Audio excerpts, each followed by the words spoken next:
إن الحمد لله نحمده ونستعينه ونستغفره ونعوذ بالله من شرور أنفسنا ومن سيئات أعمالنا من يهده الله فلا مضل له ومن يضلل فلا هادي له وأشهد أن لا إله إلا الله وأشهد أن محمدا عبده ورسوله فإن خير الحديث كتاب الله وخير الهدي هدي محمد صلى الله عليه وسلم وشر الأمور محدثاتها وكل محدثة بدعة وكل بدعة ضلالة وكل ضلالة في النار فأعوذ بالله السميع العليم من الشيطان الرجيم بسم الله الرحمن الرحيم قل إن كان آباؤكم وأبناؤكم وإخوانكم وأزواجكم وعشيرتكم وأموال اقترفتموها وتجارة تخشون كسادها ومساكن ترضونها أحب إليكم من الله ورسوله وجهاد في سبيله فتربصوا حتى يأتي الله بأمره رب اشرح لي صدري ويسر لي أمري واحلل عقدة من لساني يفقهوا قولي سبحانك لا علم لنا إلا ما علمتنا إنك أنت العليم الحكيم. حاضرین جمعہ، بزرگوں اور دینی و میرے بھائیوں، ہر طرح کی حمد و ثنا، بڑائی اور کبریائی اس وحدہ لا شریک کے لیے لائق و زیبا اور سزاوار ہے جس ذات پاک نے ہم سب کو پیدا فرمایا، ہماری ہدایت اور رہبری کا سامان فراہم کیا، انبیاء کرام کا سلسلہ جاری کیا جن کی آخری کڑی احمد مجتبیٰ محمد مصطفیٰ صلی اللہ علیہ وسلم ہے۔ اللہم صلی وسلم مبارک علیہ۔ محترم بھائیوں، آج کے خطبہ جمعہ میں ہم بہت سارے فتنوں میں سے دو ایسے فتنوں کا ذکر کریں گے جو انسان کے دین اور دنیا کے راستے میں سب سے بڑی رکاوٹ ہے۔ یہ فتنہ ظاہر میں تو اچھا دکھائی دیتا ہے، ظاہر میں تو دل کو بھاتا ہے، لیکن یہ ایک انسان کی آخرت کے لیے ناصور کی حیثیت رکھتا ہے۔ یہ دو فتنے مال اور عورت کا فتنہ ہے۔ صحیح مسلم کی روایت ہے، حضرت ابو سعید خدری رضی اللہ تعالیٰ عنہ بیان کرتے ہیں کہ اللہ کے رسول صلی اللہ علیہ وسلم نے فرمایا، الدنیا حلوۃ خضرہ، یہ دنیا بہت ہی میٹھی اور ہری بھری ہے، وَإِنَّ اللَّهَ مُسْتَخْلِفَكُمْ فِيهَا، اور اللہ رب العالمین نے تجھے اس دھرتی پر خلیفہ بنایا ہے تاکہ وہ دیکھے کہ تم اس دنیا میں کیا کرتے ہو، کیسے زندگی گزارتے ہو۔ فاتقوا الدنیا واتقوا النساء، اس لیے اس دنیا میں رہتے ہوئے دنیا سے بچنا اور عورتوں سے بچنا۔ فإن أول فتنة بني إسرائيل كانت في النساء، اس لیے کہ بنو اسرائیل میں سب سے پہلا فتنہ جو آیا وہ عورتوں کی وجہ سے آیا تھا۔ اللہ کے نبی صلی اللہ علیہ وسلم کی اس فرمان پہ غور کیجیے۔ اللہ کے نبی صلی اللہ علیہ وسلم یہ فرما رہے ہیں کہ یہ دنیا جسے تم دیکھ رہے ہو یہ میٹھی بھی ہے اور ہری بھری بھی ہے۔ جو چیز میٹھی ہوتی ہے وہ زبان میں لذیذ ہوتی ہے، اور جو چیز ہری بھری ہوتی ہے، سرسبز و شاداب ہوتی ہے، وہ آنکھ کو بھاتی ہے، اور جو چیز آنکھ کو بھی بھائے اور زبان میں بھی میٹھی ہو وہ دل تک جگہ پاتی ہے، اس کی طرف ایک انسان لپکتا ہے۔ اس لیے اللہ کے نبی صلی اللہ علیہ وسلم نے کہا کہ یہ دنیا جو تمہیں ظاہر میں میٹھی لگ رہی ہے ظاہر میں ہری بھری لگ رہی ہے، لیکن یہ تمہارے لیے بہت خطرناک ہے۔ اس دنیا میں تمہیں بسنا ہے، ایک قوم کے بعد دوسری قوم اس دنیا میں آئے گی، یہ مفہوم ہے خلافت کا۔ کوئی انسان اللہ کا خلیفہ اس دھرتی پر نہیں ہے، بلکہ ایک کے بعد دوسری قومیں جو آتی ہیں، اس ناحیہ سے اللہ کے نبی صلی اللہ علیہ وسلم نے کہا کہ اللہ رب العالمین تم کو اس دنیا میں خلیفہ بنائے گا، بسائے گا، ایک کے بعد دوسرے آتے رہو گے۔ ایسی حالت میں تمہیں چاہیے کہ دو فتنے سے آگاہ رہنا، دنیا سے بچنا اور عورتوں سے بچنا۔ کیا مطلب ہوا؟ کیا دنیا سے ایک انسان کٹ جائے؟ کیا ایک انسان ازدواجی زندگی کو بالے طاق رکھ دے؟ نہیں، بلکہ اسلام اس بات پر ابھارتا ہے کہ ایک انسان دنیا میں رہتا ہے تو دنیا کمائے، اور دنیا میں رہتا ہے تو شادی بیاہ کرے۔ یہ اسلام کی نظر میں معیوب نہیں ہے، بلکہ اسلام اس کی ترغیب دیتا ہے۔ لیکن یہی دو چیزیں، یعنی دنیا اور عورت، ایک انسان کے لیے فتنے کا سبب بھی بنتی ہے۔ یہ مال ہے جو ایک انسان کو تباہی کے راستے پہ لے جاتا ہے، یہ عورت ہے جو ایک انسان کو تباہی کے راستے پہ لے جاتی ہے۔ ایک انسان مال اور عورت کے چکر میں پھنس کر کے نماز کو بالے طاق رکھتا ہے، دین کو بالے طاق رکھتا ہے، اپنے دین کو گنوا دیتا ہے، اور ایک وقت آتا ہے کہ دنیا سے بھی وہ ہاتھ دھو بیٹھتا ہے۔ اس طرح سے اللہ کے نبی صلی اللہ علیہ وسلم نے اس حدیث میں جو مال کو اور عورت کو فتنہ بتایا، حقیقت میں وہ فتنہ ہے۔ دنیا کیسے ایک انسان کے لیے فتنے کا سبب ہے، اللہ کے نبی صلی اللہ علیہ وسلم نے بیان فرمایا، لِكُلِّ أُمَّةٍ فِتْنَةٌ وَفِتْنَةُ أُمَّتِي الْمَالُ۔ ہر امت کے لیے کوئی نہ کوئی فتنہ رہا کیا ہے، لیکن میری امت کا جو فتنہ ہوگا وہ فتنہ مال ہے۔ کیسے؟ اس امت کے لیے مال بہت بڑا فتنہ ہے۔ چنانچہ اللہ کے نبی صلی اللہ علیہ وسلم نے صحیح بخاری اور مسلم کی روایت کے مطابق بنی اسرائیل کے 3 شخصوں کا قصہ بیان کیا۔ ایک اندھا تھا، ایک برس کا مریض تھا یعنی کوڑھی تھا، اور ایک گنجا تھا۔ اللہ رب العالمین نے ان تینوں کو آزمانا چاہا، چنانچہ اللہ رب العالمین نے ایک فرشتے کو سب سے پہلے کوڑھی کے پاس میں بھیجا۔ فرشتہ کوڑھی کے پاس آیا اور کوڑھی سے کہا کہ آخر تمہیں کون سی چیز سب سے زیادہ پسند ہے؟ اس نے کہا کہ مجھے یہ پسند ہے کہ لوگ مجھ سے جو نفرت کرتے ہیں، میرا جسم جو خراب ہو چکا ہے وہ جسم ٹھیک ہو جائے اور لوگ مجھ سے نفرت کرنا ترک کر دیں۔ چنانچہ فرشتے نے اس کے بدن پر ہاتھ پھیرا اور اس کا جسم بالکل ٹھیک ہو گیا، اور پھر فرشتے نے کہا کہ تمہیں کون سا مال سب سے زیادہ پسندیدہ ہے؟ تو اس نے کہا کہ مجھے اونٹ سب سے زیادہ پسندیدہ ہے۔ چنانچہ فرشتے نے اس کو ایک گابھن اونٹنی دیا اور برکت کی دعا دی۔ پھر فرشتہ گنجا کے پاس آیا جس کے سر پہ بال نہیں ہے، اس سے پوچھا کہ تجھے کون سی چیز سب سے زیادہ پسندیدہ ہے؟ اس نے کہا کہ یہ بال جو ہمارے پاس نہیں ہے یہ سب سے زیادہ پسندیدہ ہے، بال آ جاتا تو لوگ مجھے اچھی نظر سے دیکھتے۔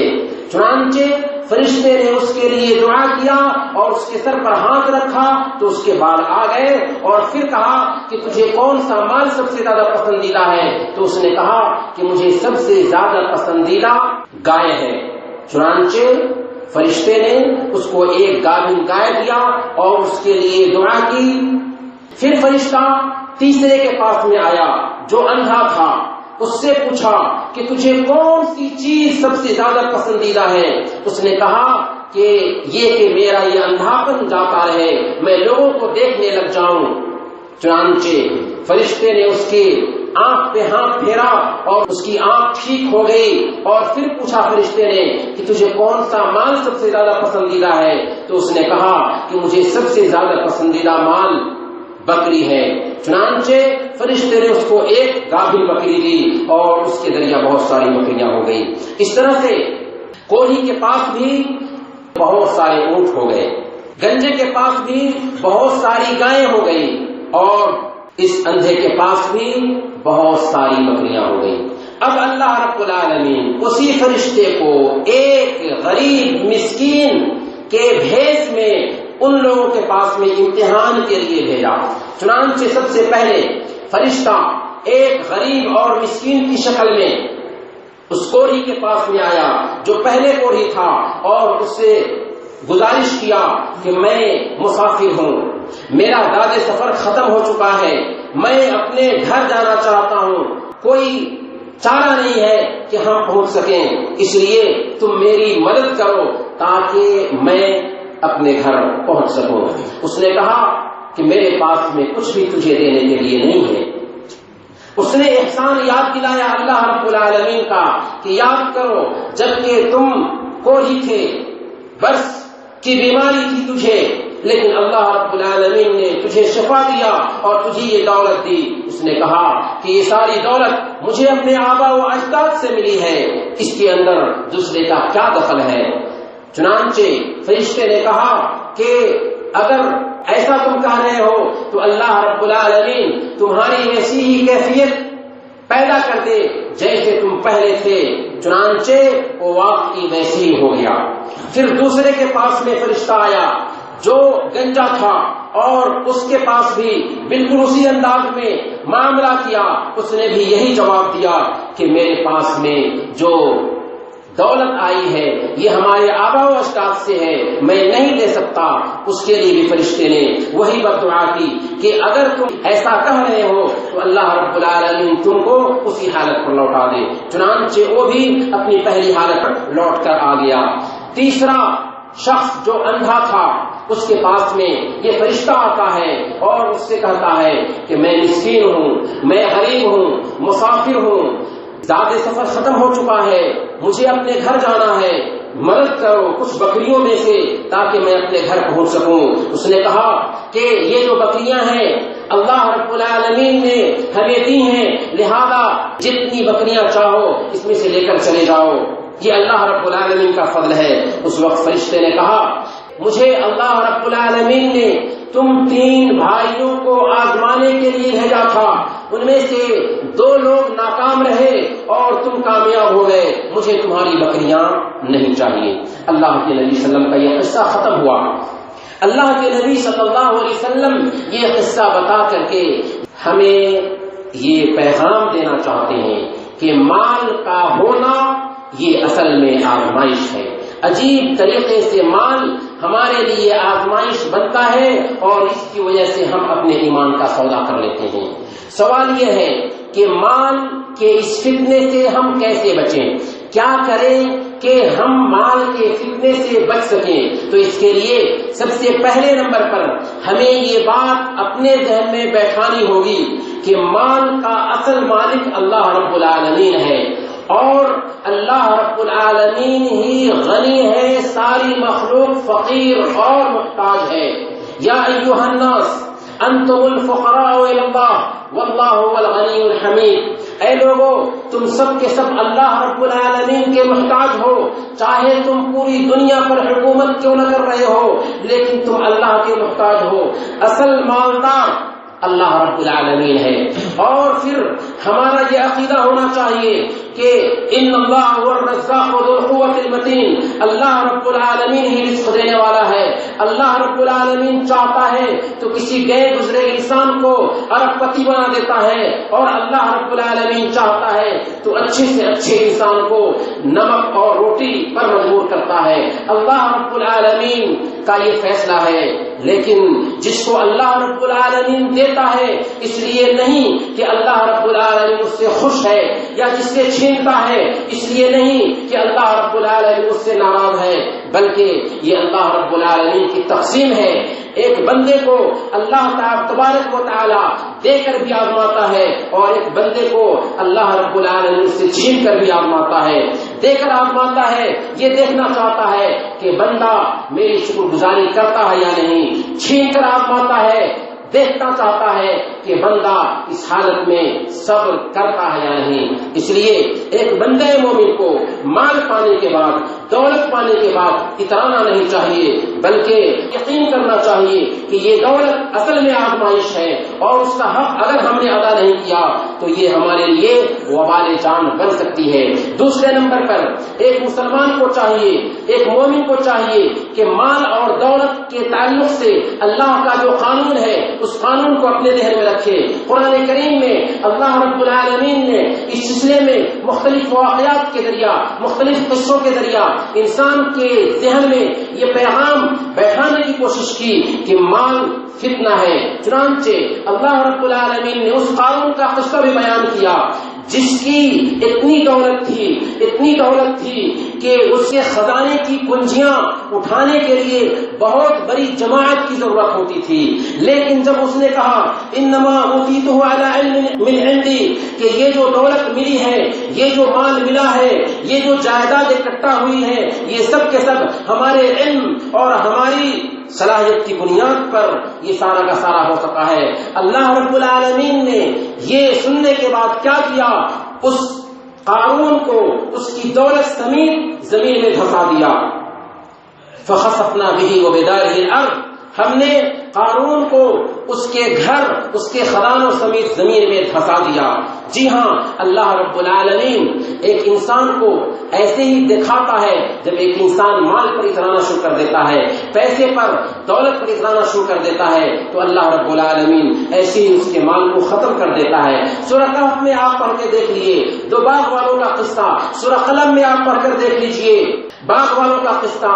اللہ رب العالمین نے یہ قصے اس لیے بیان کیے تاکہ ایک انسان سمجھے کہ دولت یہ آزمائش ہے، دولت یہ امتحان ہے۔ یہ اس لیے نہیں ہے کہ اللہ رب العالمین ہم سے خوش ہے یا کسی کو دولت سے محروم کیا ہے تو اس لیے نہیں ہے کہ اللہ رب العالمین اس سے ناراض ہے۔ گویا کہ اللہ رب العالمین نے اس دنیا میں دولت کا جو معیار رکھا ہے اس کو سمجھنا چاہیے۔ جب ایک انسان سمجھتا ہے تو دولت کو صحیح طریقے سے برتنے کی کوشش کرتا ہے۔ اسی لیے سنن ابن ماجہ کی روایت کے مطابق اللہ کے نبی صلی اللہ علیہ وسلم نے بیان فرمایا، جس کسی کی کوشش آخرت کے لیے ہوتی ہے اللہ رب العالمین اس کے دل کے اندر بے نیازی ڈال دیتا ہے اور اس کے معاملات کو سمیٹ دیتا ہے، اس کا جو شرادہ ہوتا ہے جمع کر دیتا ہے اور دنیا اس کے قدموں تلے جھک کر آتی ہے۔ اور جس کسی کی کوشش دنیا کے لیے ہوتی ہے اللہ تعالی اس کے سامنے میں فقر و فاقہ کو لا دیتا ہے اور اس کے شرادے کو منتشر کر دیتا ہے اور دنیا اسے اتنا ہی ملتی ہے جتنا اللہ رب العالمین نے اس کی قسمت میں لکھ دیا ہوگا۔ جی ہاں، یہ ہے قاعدہ دنیا کے تعلق سے۔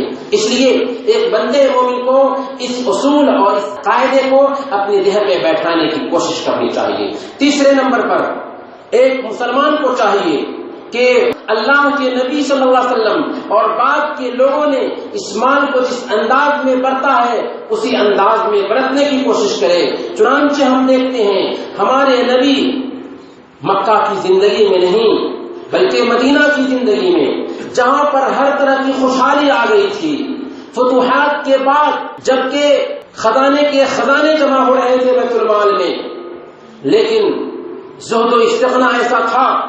مائی عائشہ صدیقہ رضی اللہ تعالی عنہ بیان فرماتی ہیں کہ اللہ کے نبی صلی اللہ علیہ وسلم کے گھر میں ایک مہینے گزر جاتے تھے لیکن چولہے نہیں جلتے تھے۔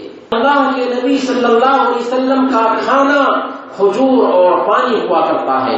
عائشہ رضی اللہ تعالی عنہ بیان فرماتی ہیں کہ مدینہ میں آنے کے بعد کوئی دن ایسا نہیں گزرا کہ لگاتار اللہ کے نبی صلی اللہ علیہ وسلم 3 دن تک سیراب ہو کر کھانا کھائے ہوں۔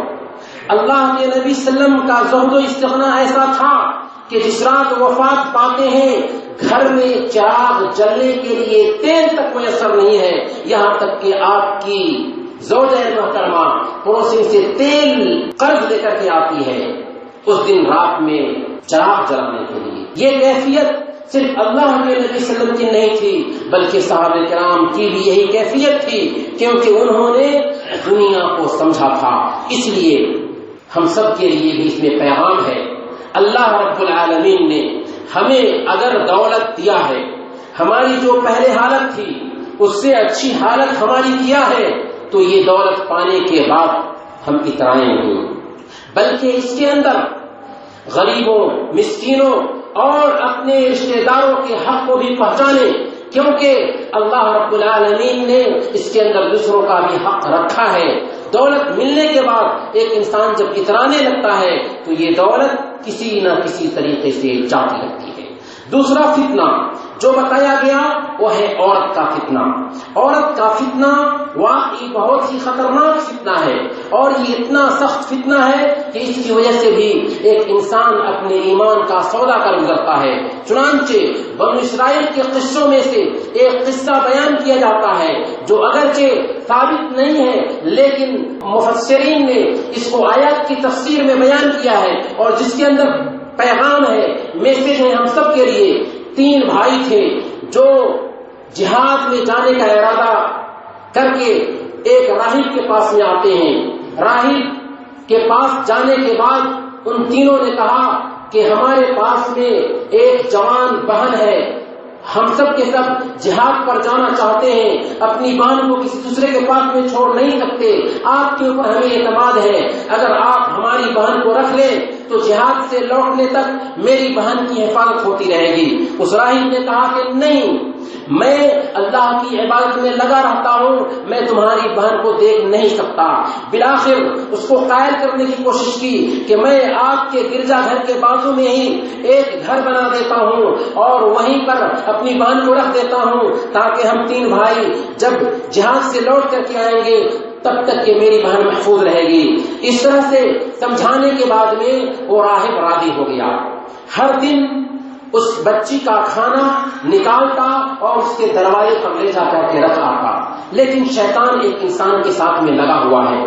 چنانچہ شیطان اس کے ذہن میں یہ بات بیٹھانے کی کوشش کرتا ہے کہ ایک نوجوان بچی ہے، اکیلے میں ہے، تم اکیلے میں رہتے ہو، تم تو اس کی عادی ہو، لیکن یہ بچی ہے، اس کی عادی نہیں ہے اکیلے رہنے کی، ممکن ہے کہ کوئی مسئلہ ہو جائے کبھی کبھار، اس کی دل لگی کے لیے اس سے بات کیا کرو۔ چنانچہ وہ دن بھی آیا کہ اس کے ساتھ میں وہ جا کر کے بیٹھنے لگا، لیکن نیت اچھی تھی، ارادہ اچھا تھا، اور اس سے دل کی گفتگو کرنے لگا۔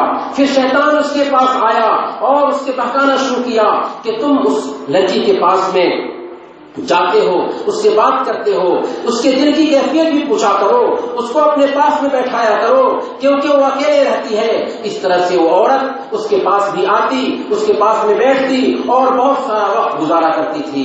دھیرے دھیرے شیطان نے اس کے ذہن میں بات ڈالا، وسوسہ پیدا کیا، اور اس لڑکی سے اس نے واقعی زنا کر لیا۔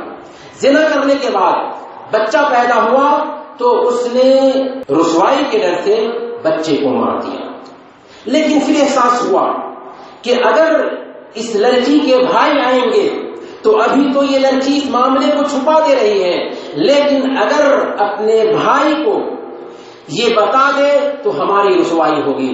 یہاں تک کہ ایک دن اس راہب نے اس لڑکی کو بھی مار دیا اور دونوں کو ایک جگہ پر دفن کر دیا۔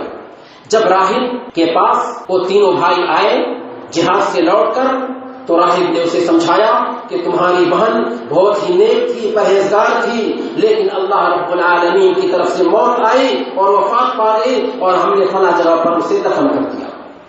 لیکن شیطان جو ایک انسان کے ساتھ میں لگا رہتا ہے، ابھی بھی اس نے اپنا کام چھوڑا نہیں۔ ان 3 بھائیوں کے پاس میں جاتا ہے رات میں، جبکہ یہ تینوں کے تینوں سو رہے تھے، اور ہر ایک کے ذہن میں یہ بات بیٹھاتا ہے کہ راہب جس پر تو نے اعتماد کیا تھا اس نے تیری بہن کے ساتھ میں زنا کیا، اس سے بچے پیدا ہوئے، اس کو مار دیا، پھر تیری بہن کو بھی رسوائی کے ڈر سے مار دیا، جاؤ اگر تمہیں یقین نہ آئے تو فلاں جگہ کھودنا، وہاں پر تمہاری بہن کی قبر ملے گی اور اس بچے کی بھی قبر ملے گی۔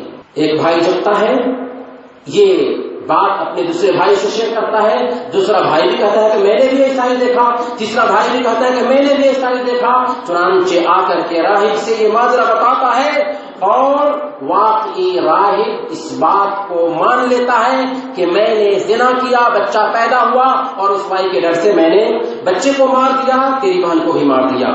سزا دینے کے لیے جب بادشاہ کے پاس اس کو پیش کیا جاتا ہے تو اس وقت شیطان اس کے پاس آتا ہے اور کہتا ہے کہ دیکھو اتنا سارا کام جو میں نے کرایا صرف میں نے ہی کرایا اور یہاں پر میں ہی تجھے نجات دلا سکتا ہوں، اس لیے تم ابھی مجھے سجدہ کرو اور میں تمہیں نجات دلا دوں گا۔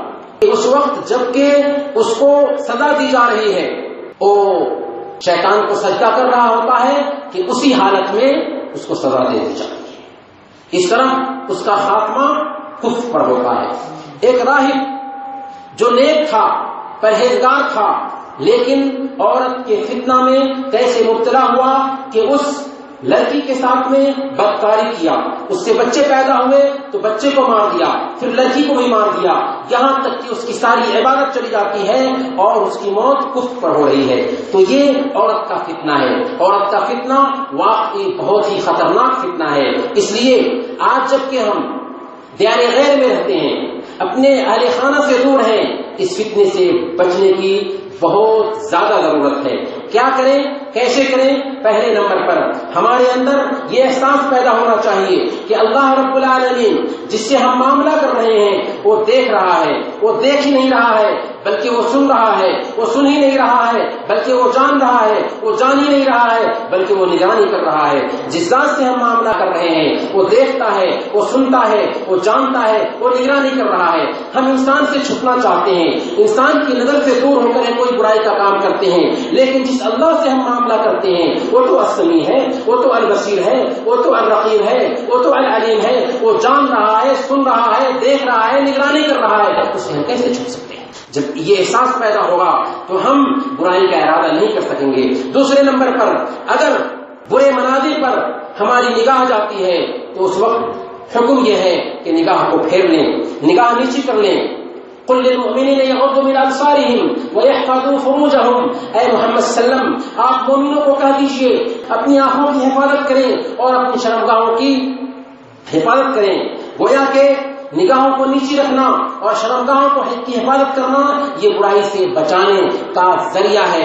اللہ کے نبی صلی اللہ علیہ وسلم نے حضرت علی رضی اللہ تعالیٰ عنہ کو تاکید کی تھی، یا علی لا تتبع النظرة النظرة فإن لك الأولى وليست لك الآخرة، اے علی ایک نظر کے بعد دوسری نظر مت ڈالو، کیونکہ پہلی نظر جو اچانک پڑ جاتی ہے یہ تو معاف ہے، لیکن پھر دوبارہ نظر ڈالنا یہ معاف نہیں۔ اس طرح سے ایک انسان کی نظر اگر برے مناظر پر پڑتی ہے اور وہ وہاں سے نظر پھیر لیتا ہے تو برائی سے بچ جائے گا۔ تیسرے نمبر پر ہمیں چاہیے کہ فطری زندگی گزاریں، یعنی شوہر اور بیوی کے ساتھ میں زندگی گزاریں۔ ظاہر سی بات ہے کہ ہم دیار غیر میں ہیں، ہماری مالی حالت ایسی نہیں ہے کہ ہم فیملی کے ساتھ میں یہاں رہ سکیں، تو اس کے لیے اللہ کے نبی صلی اللہ علیہ وسلم نے باضابطہ علاج بھی بتایا۔ صحیح بخاری اور مسلم کے روایت کے مطابق اللہ کے نبی صلی اللہ علیہ وسلم نے بیان فرمایا، یا معاشر الشباب من استطاع منکم الباءۃ فلیتزوج فانه اغض للبصر واحسن للفرج ومن لم يستطع فعليه بالصوم فانه له وجاء۔ اے نوجوانوں کی جماعت، تم میں سے جو کوئی بھی شادی کرنے کی طاقت رکھتا ہو وہ شادی کر لے، اس کی وجہ سے اس کی نظریں نیچے رہیں گی اور اس کی شرمگاہ کی حفاظت ہوگی۔ اگر شادی کرنے کی طاقت نہیں رکھتا تو وہ روزہ رکھے گا، کیوں؟ اس لیے کہ روزہ کسر شہوت کا سبب بنتا ہے۔ اس طرح سے پہلے نمبر پر اللہ کی نگرانی کا احساس دوسرے نمبر پر اگر نگاہ کسی غلط مناظر پر پڑتی ہے نگاہ پھیر لینا ہے، اور تیسرے نمبر پر شادی کرنا، اگر شادی کرنے کی طاقت نہیں ہے یا ہم اپنے بچوں سے دور ہیں تو کثرت سے روزے کا اہتمام کرنا چاہیے۔ اور ایک اہم نقطہ یہ بھی ہے کہ ایک انسان اگر زیادہ کھانا کھائے گا تو زیادہ کھانے کی وجہ سے اس کی شہوت میں ابھار پیدا ہوگا، اور جب اس کی شہوت ابھرے گی تو برائی کا وہ زیادہ سے زیادہ ارتکاب کرے گا۔ اسی لیے امام قرطبی رحمۃ اللہ علیہ بیان فرماتے ہیں کہ کم کھانے کی وجہ سے شہوت کمزور پڑتی ہے، اور جب شہوت کمزور پڑتی ہے تو ایک انسان گناہ کم کرتا ہے۔ چوتھے نمبر پر ایک بندے کو چاہیے کہ وہ قیامت کو یاد کرے، آخرت کے دن کو یاد کرے، اور جنت کی حوروں کو یاد کرے جن کے بارے میں اللہ کے نبی صلی اللہ علیہ وسلم نے بیان فرمایا لو ان امرأة من الجنة اطلعت الى اهل الارض لأضاءت ما بينهما ولملأت ريحا ولنسيفها من رأسها خير من الدنيا وما فيها، کہ اگر جنت کی حوروں میں سے کوئی ایک حور زمین پر جھانک دے، زمین پر جھانک دے تو زمین کی ساری چیزوں میں روشنی پھیل جائے، اور اس حور کے سر کا جو دوپٹہ ہوگا دنیا اور اس کے اندر جتنی بھی چیزیں ہیں ان ساری چیزوں سے مہنگا دوپٹہ ہوگا۔ یہ نعمت ہر مومن کو حاصل ہونے والی ہے۔ ایک بندہ جب اس نعمت پہ غور کرے گا، آخرت میں حوریں ملنے والی ہیں، آخرت میں انعامات ملنے والے ہیں، تو دنیا کی اس فتنے سے وہ آسانی کے ساتھ میں بچ سکتا ہے۔ کہنے کا مطلب یہ ہے کہ مال ہمارے لیے فتنہ ہے، اس سے بچنے کا سامان فراہم کرنا ہے، اور ہمارے لیے فتنہ ہے، اس سے بچنے کا سامان فراہم کرنا ہے۔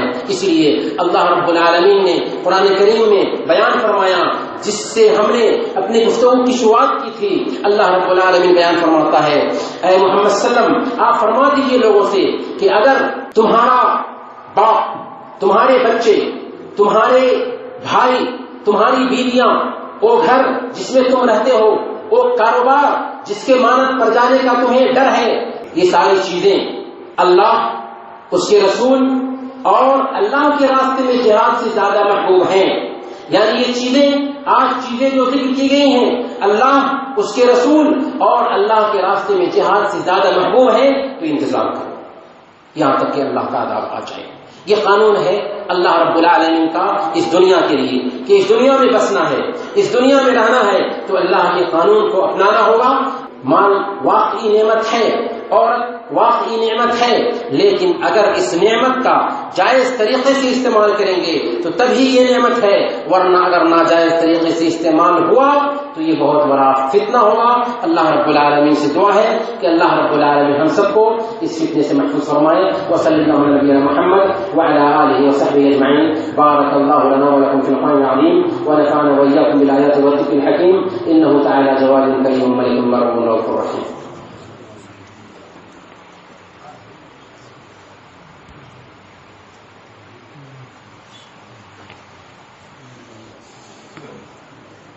إن الحمد لله نحمده ونستعينه ونستغفره ونعوذ بالله من شرور أنفسنا ومن سيئات أعمالنا، من يهده الله فلا مضل له ومن يضلل فلا هادي له، وأشهد أن لا إله إلا الله وأشهد أن محمدا عبده ورسوله، فإن خير الحديث كتاب الله وخير الهدي هدي محمد صلى الله عليه وسلم، وشر الأمور محدثاتها وكل محدثة بدعة وكل بدعة ضلالة وكل ضلالة في النار، فاعوذ بالله السميع العليم من الشيطان الرجيم، بسم الله الرحمن الرحيم، إن الله وملائكته يصلون على النبي يا أيها الذين آمنوا صلوا عليه وسلموا تسليما، اللهم صل وسلم وبارك على محمد وعلى آل محمد كما باركت على إبراهيم وعلى آل إبراهيم إنك حميد مجيد، وارض اللهم عن الخلفاء الراشدين أبي بكر وعمر وعثمان وعلي وعن سائر الصحابة أجمعين، اللهم أمطر شأن برضوانك على جميع المؤمنين والمؤمنات والمسلمين والمسلمات الأحياء منهم والأموات، اللهم لا تدع لنا ذنبا إلا غفرته ولا هما إلا فرجته ولا دينا إلا قضيته ولا حاجة من حوائج الدنيا إلا قضيتها يا أرحم الراحمين، اللهم أعز الإسلام والمسلمين وأذل الشرك والمشركين ودمر أعداءك أعداء الدين، اللهم أعز الإسلام والمسلمين وأذل الشرك والمشركين ودمر أعداءك أعداء الدين، اللهم أجرنا من النار، اللهم أجرنا من النار، اللهم أجرنا من النار، ولا تجعلنا من حق النار فإنها بئس المثوى وبئس القرار. عباد الله رحمكم الله، إن الله يأمر بالعدل والإحسان وإيتاء ذي القربى وينهى عن الفحشاء والمنكر والبغي يعظكم لعلكم تذكرون. اذكروا الله يذكركم ويستجب لكم، ولذكر الله أكبر والله يعلم ما تصنعون.